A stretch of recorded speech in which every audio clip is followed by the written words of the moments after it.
Yo tout le monde, on se retrouve pour une nouvelle vidéo. 5 qualités essentielles pour réussir en business. Donc, c'est parti. Réussir en business ne correspond pas uniquement sur un bon produit, une idée brillante ou un bon réseau. Le facteur déterminant reste l'humain derrière l'entreprise. Les entrepreneurs ne réussissent pas souvent de traits communs, pas forcément innés, mais cultivés. Voici 5 qualités qui font toute la différence, accompagnées d'exemples concrets, d'analyses et de conseils pour le développer. Numéro 1. La résilience, tenir le choc, rebondir et persévérer. Pourquoi la résilience est cruciale? La route du business est paraisément d'embûches. Échec, doute, risque, retard d'imprévu, erreur, de jugement, sans une vraie force intérieure. Beaucoup abandonnent dès les premières difficultés. La résilience, c'est la capacité à encaisser les coups et à apprendre de ses erreurs et à continuer d'avancer malgré l'adversité. Exemple inspirant. Howard Schultz, fondateur de Starbucks, a essayé plus de 200 revues d'investisseurs avant de convaincre. Colonel Stander, fondateur de KFC, a échoué de nombreuses fois et n'a même pas réussi qu'après 65 ans. Elon Musk, malgré SpaceX qui explose plusieurs fois, continue à avancer avec audace. Comment la développer?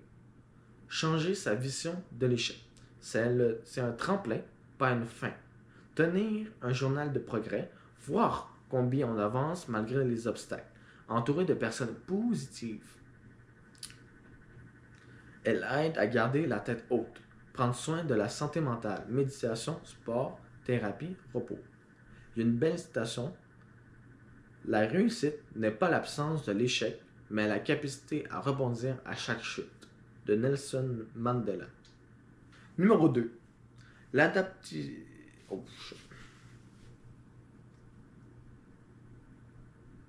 Numéro 2. L'adaptivité. Savoir pivoter et évoluer. L'environnement change constamment. Le marché, les technologies et les attentes des clients, les lois. Tout évolue très vite. Les entrepreneurs rigides et attachés à leurs idées d'origine échouent souvent à s'adapter. L'adaptivité, c'est la capacité à remettre en question ses idées et à pivoter rapidement et à transformer une contrainte en opportunité. Exemple concret. Instagram a commencé comme une application de check-in, façon Fouquare. Il est pivoté vers la photo sociale après avoir écouté les utilisateurs. Netflix est passé de DVD par courrier au streaming, puis un produit original. Airbnb. Au départ, un service pour louer un matelas gonflable lors de conférences a totalement réinventé l'hébergement touristique. Comment être plus adapté? Pratiquer l'écoute active des clients, du marché, de l'équipe, analyser les feedbacks sans ego, faire des tests rapides, MVP, prototypes, sortir régulièrement de sa zone de confort. Donc, une citation. Ce n'est pas le plus fort qui survit, mais celui qui s'adapte le mieux. De Charles Darwin. Numéro 3. Le leadership guidé, inspiré et responsabilisé. L'entrepreneur est un capitaine. Même en solo, un entrepreneur doit donner une direction claire, inspirer confiance et fédérer autour de sa vision. Le leadership, ce n'est pas seulement diriger, c'est transmettre une énergie qui donne envie aux autres de suivre. Un bon leader ne cherche pas à tout contrôler. Il écoute, motive, donne l'exemple et crée un environnement de chacun se sent important. Exemple puissant, Steve Jobs, au-delà de son génie créatif, a su fédérer à des talents hors normes autour d'Apple. Oprah Winfrey a construit un empire médiatique en inspirant, motivant et connectant les gens.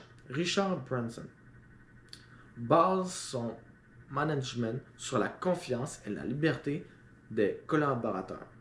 Comment renforcer son leadership? Développer l'intelligence émotionnelle, comprendre les besoins des autres, communiquer avec clarté et transparence.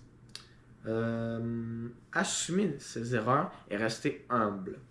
Se former en management humain, coaching, facture, mentor. Citation.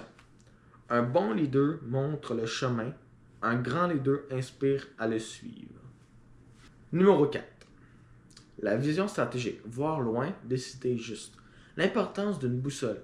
Un entrepreneur ne peut pas se contenter de gérer l'urgence. Il doit être capable de visualiser le futur, d'anticiper les tendances et de prendre des décisions cohérentes à long terme. La vision stratégique, c'est l'art de définir des objectifs clairs, de comprendre son marché et de bâtir un chemin pour y arriver. Cas concret, Jeff Bezos a bâti Amazon avec une stratégie sur 10 ans.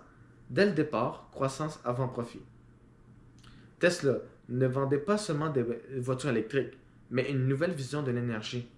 Zara a bouleversé le secteur de la mode grâce à ses stratégies ultra réactives de la production-distribution. Comment affiner sa vision stratégique? Étudier le marché en profondeur, concurrents, tendances et attentes aux clients, se former au business, modèle, design, au marketing et à la finance. Créer des roadmaps clairs avec des objectifs mesurables. Consacrer du temps à penser, lire, réfléchir hors de l'opérationnel. Une citation. La stratégie, c'est faire des choix, pas essayer de tout faire. De Michael Porter. Numéro 5.